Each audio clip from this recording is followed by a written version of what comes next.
प्रिय विद्यार्थियों, class 12th compulsory English poetry section reference to context exercise.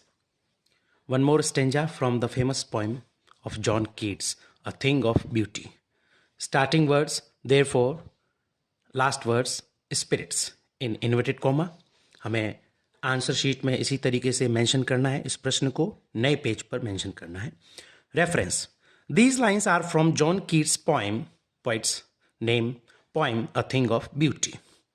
Context: The poet tells that a beautiful thing is a permanent source of joy for us.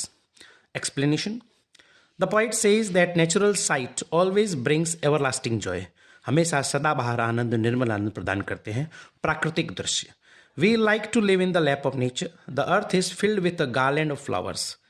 कवि यहाँ कह रहे हैं कि जो पृथ्वी है, जो भूमि है, वह फूलों की पुष्प माला से सजी हुई है. We suffer from many ills. इस दुनिया में प्रत्येक व्यक्ति कोई न कोई पीड़ा से पीड़ित है, कष्ट झेल रहा है.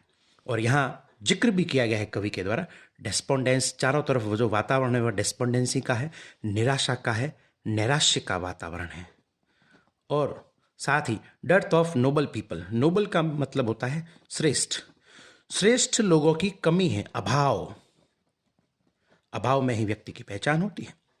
डेज फिल्ड विथ सोरो. और जो पूरे दिन हैं वो किससे भरे हुए हैं? गम से, दुख से. एंड सैडनेस, उदासी. चारों तरफ उदासी छाई हुई है. And darkened ways are the causes of human sufferings. मानवीय जो पीड़ाएं हैं और चारों तरफ से भरी हुई हैं. मनुष्य कष्ट झेल रहा है.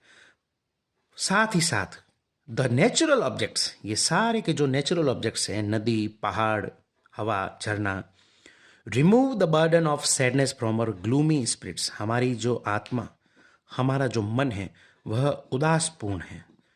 और उस उदासी के भंवर से हमें निकालने के लिए कौन सी चीज वस्तुतः इंपॉर्टेंट है? Thing of beauty.